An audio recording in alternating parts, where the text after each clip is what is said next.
Palabra y vida. Con el padre Manuel Horta, desde Sevilla.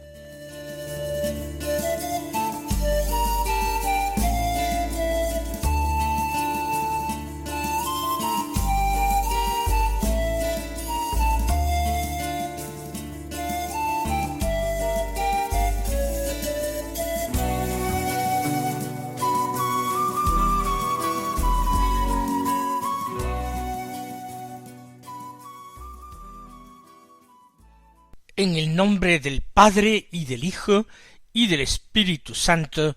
Amén. Alabados sean Jesús y María. Muy buenos días, queridos amigos, oyentes de Radio María y seguidores del programa Palabra y Vida. Hoy es el miércoles de la primera semana del Adviento. Este miércoles es 3 de diciembre. Es la fiesta del patrono de las misiones, San Francisco Javier, uno de los grandes santos españoles. Se marchó al Oriente, evangelizó en la India, evangelizó en el Japón 10 años, convirtiendo a muchos a la fe cristiana, y viendo que Japón culturalmente estaba muy influenciado por China, decidió que lo importante era convertir a los chinos, porque de China venía la gran influencia cultural a Japón. Y tratando de entrar en el continente, en una isla china, Sanchón o Sancián, como lo escriben algunos, murió solo de fiebres en el año 1552. Pues después de conmemorar a este grandísimo santo, pedir nosotros por las misiones, pedir su mismo amor por Jesucristo, él no llegó a cumplir los 50, ni los 49, murió, creo recordar, que con 46 años solamente, pero agotado por los trabajos y consumido por la fiebre. Vamos a escuchar la palabra de Dios que se proclama en la liturgia de la misa del día. Y vamos directamente al Evangelio de la misa. Es de San Mateo, capítulo 15, versículos 29 al 37, que dicen así: En aquel tiempo Jesús se dirigió al mar de Galilea, subió al monte y se sentó en él. Acudió a él mucha gente, llevando tullidos, ciegos, lisiados, sordomudos y muchos otros. Los ponían a sus pies, y él los curaba. La gente se admiraba al ver hablar a los mudos, sanos a los lisiados, andar a los tullidos y con vista a los ciegos, y daban gloria al Dios de Israel. Jesús llamó a sus discípulos y les dijo: Siento compasión de la gente, porque llevan ya 3 días conmigo y no tienen qué comer. Y no quiero despedirlos en ayunas, no sea que desfallezcan en el camino. Los discípulos le dijeron: ¿De dónde vamos a sacar en un despoblado panes suficientes para saciar a tanta gente?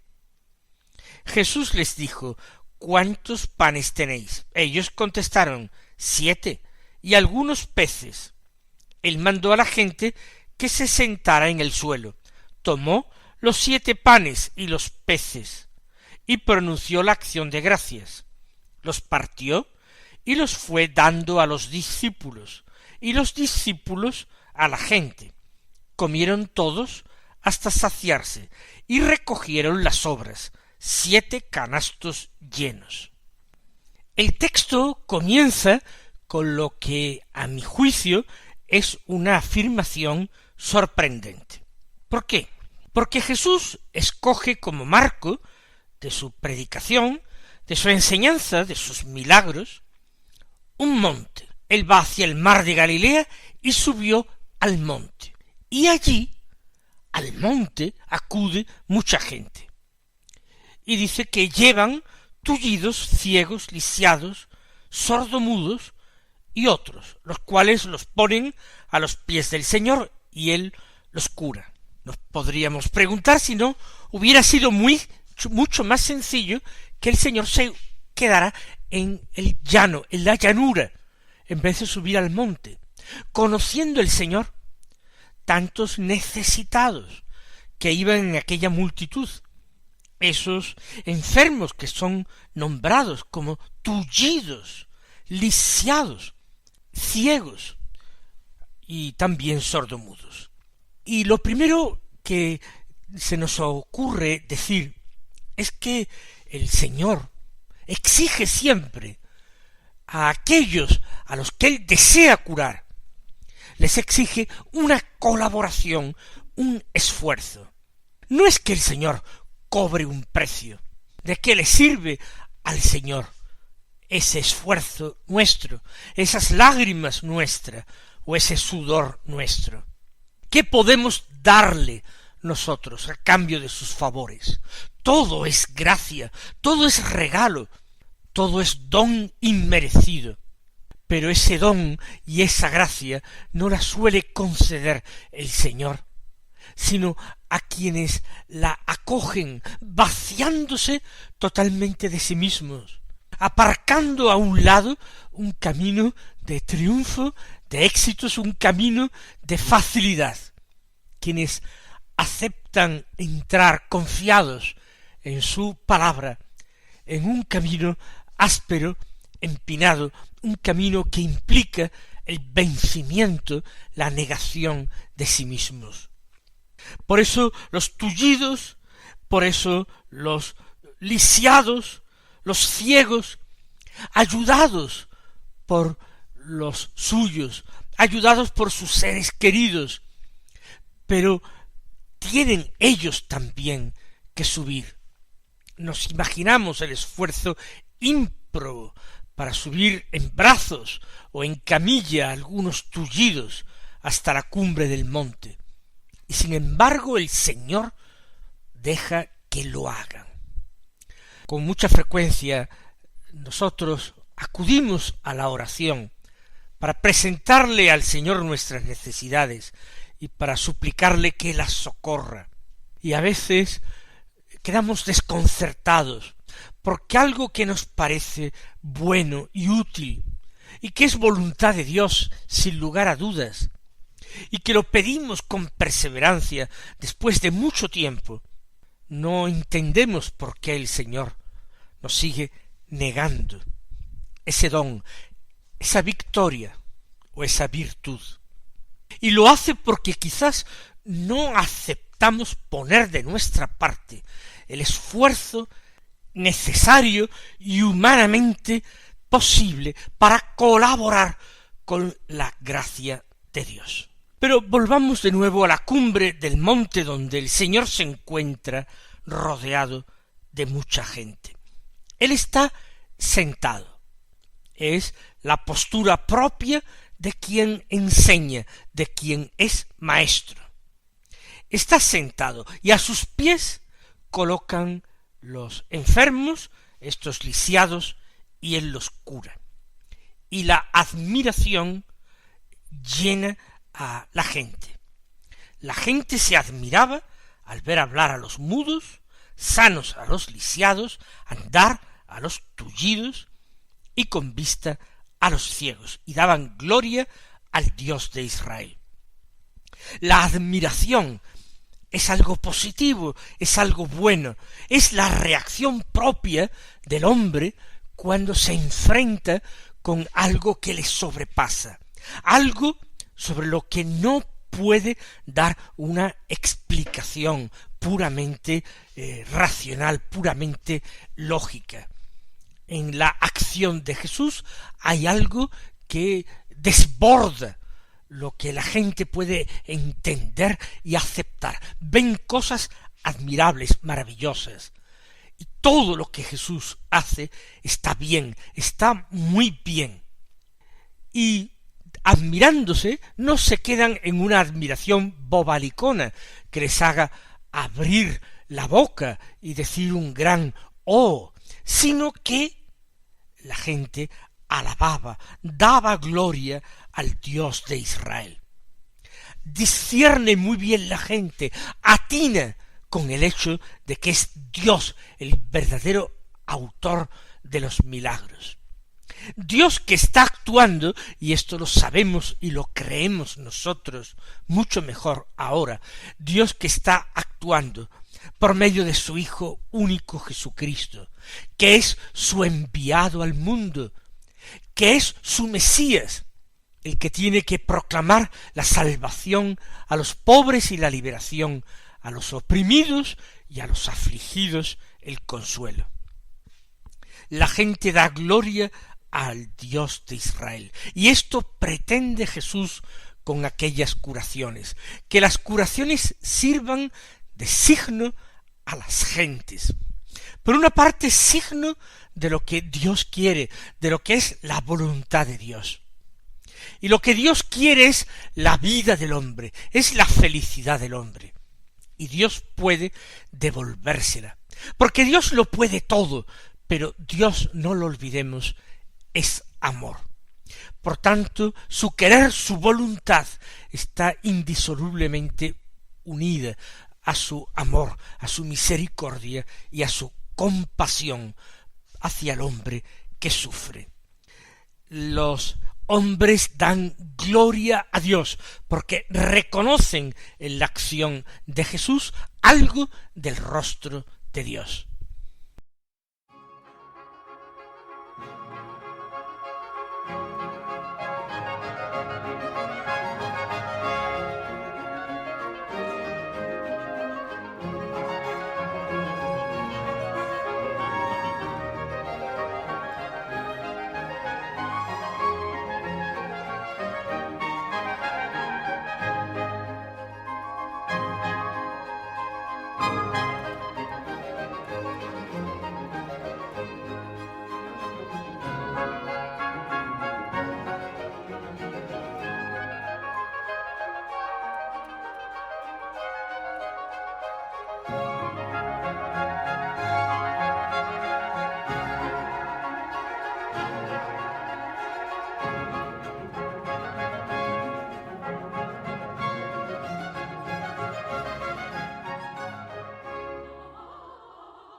Y continúa el texto diciendo que Jesús en ese momento llamó a sus discípulos para hacerles una pregunta que entrañaba una prueba, un examen profundo de actitudes.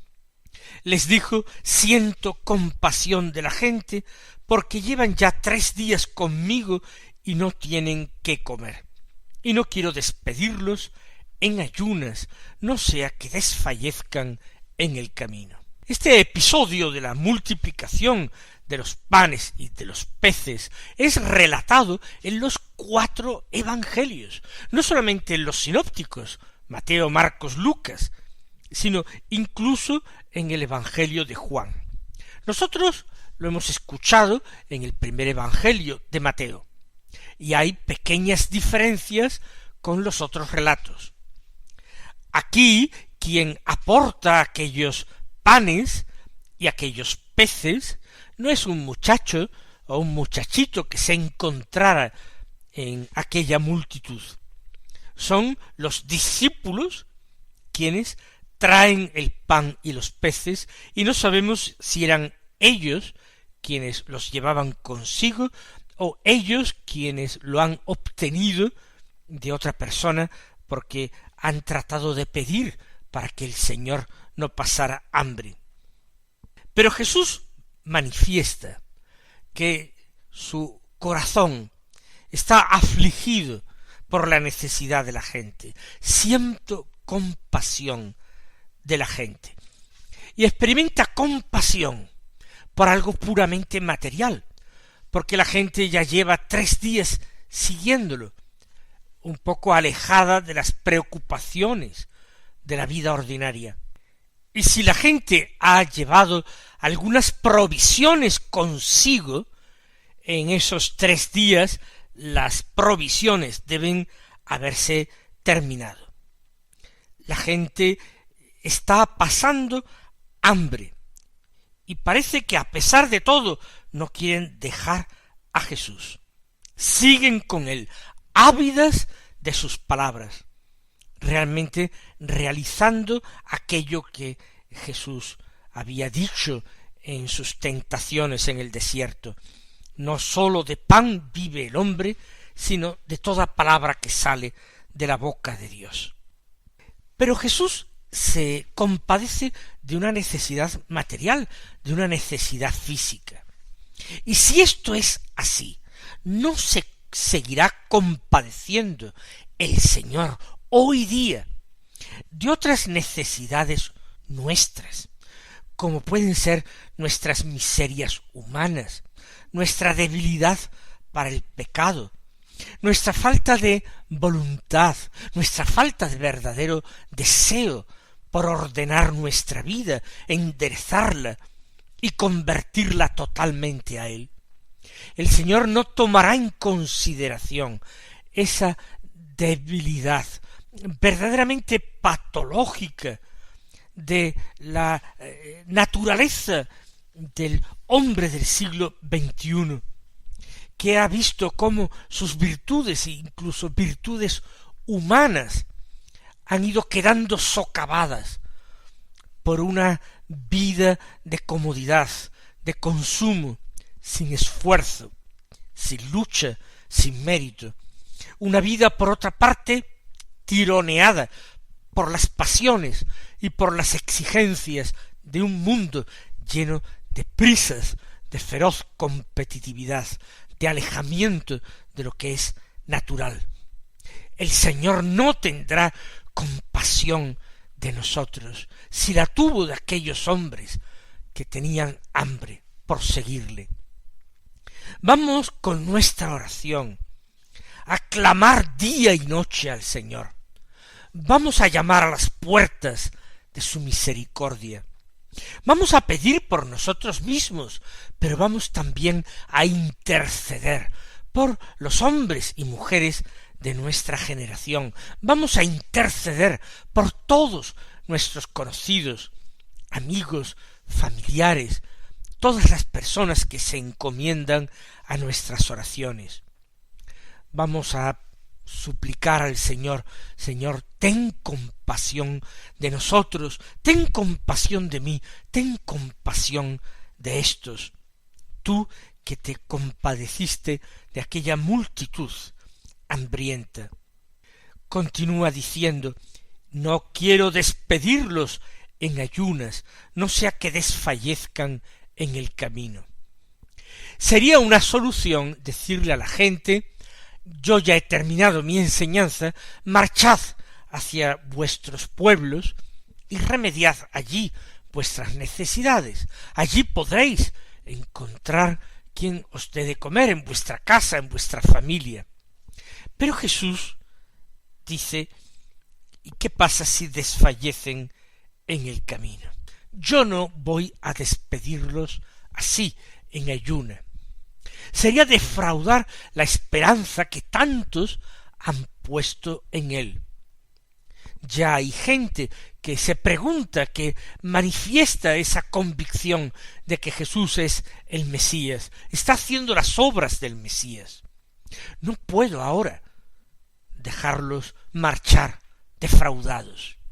Es un argumento más, es una palanca con que mover con más prontitud el corazón compasivo del Señor. No quiero despedirlos en ayunas. El Señor no quiere que entristecidos nos alejemos de Él, defraudados porque Él no ha cumplido nuestro deseo, no ha satisfecho una necesidad que nosotros entendíamos que era muy importante y muy urgente. Yo no quiero, dice el Señor, que se marchen decepcionados de mí. Y la verdad es que el Señor nunca defrauda a nadie. Es imposible sentirse decepcionado por Él, porque Él termina dando mucho más de lo que nosotros imaginábamos, de lo que nosotros sospechábamos. no quiero despedirlos en ayunas. Esto dice el Señor a sus ángeles, dice el Señor a sus santos que están con Él en el cielo, en las moradas del Padre. Y lo dice respecto de nosotros, que peregrinamos todavía en este mundo, que nos afligimos suplicando y suplicando lo mucho que nos falta. Les dice el Señor a los ángeles y a los santos, no quiero despedirlos en ayunas. Ahora continúa el texto con la respuesta de los discípulos. Le dijeron: ¿de dónde vamos a sacar en un despoblado panes suficientes para saciar a tanta gente? No se trata ya de que no tengan dinero suficiente para comprar comida. Es que aunque lo tuvieran, no encontrarían ningún panadero que pudiera allí en descampado organizar la fabricación, el horneado de tal cantidad de panes que serían necesarios para alimentar a aquella multitud. ¿De dónde vamos a sacar en despoblado panes suficientes para saciar a tanta gente? Jesús entonces les preguntó: ¿pero cuántos panes tenéis? Esa solución de acudir a alguna panadería local de alguno de los pueblos o aldeas de los alrededores queda descartada. Normalmente la gente fabricaba el pan en familia, pero es imposible que en una familia con la mejor voluntad del mundo pudieran hacerse tal cantidad de pan para alimentar a los seguidores de Jesús. ¿Cuántos panes tenéis? Ellos dijeron 7 y algunos peces. No se dice de dónde vienen estos panes, a quién pertenecían. ¿Es a uno de los apóstoles o, como afirman otros evangelios, los llevaba un muchacho consigo, seguramente para su propia comida? ¿Cuántos panes tenéis? 7 y algunos peces. No se dice el número de estos. Entonces él mandó a la gente que se sentara en el suelo. Van a pararse allí porque van a comer. No se trata de una comida precipitada. Se van a sentar por grupos, porque allí van a compartirlo todo. Van a compartir la comida que Jesús les entrega, pero van a compartir la fe, van a compartir las palabras de Jesús, comentándolas entre ellos para mejor comprenderlas. Van a compartir su amistad, su alegría, su fe. Se sientan en el suelo. Y ahora Jesús toma los panes y los peces y pronuncia la acción de gracias. Y entonces los discípulos lo distribuyen a la gente y comieron hasta saciarse, recogiendo como sobras 7 canastos llenos. No tengamos miedo de que se han acabado ya los dones y gracias del Señor y que no quedan ya para nosotros. También para nosotros el Señor ha dispuesto gracias maravillosas para conducirnos seguros y sin temor hasta su reino. Mis queridos hermanos, que el Señor os colme de bendiciones y hasta mañana si Dios quiere.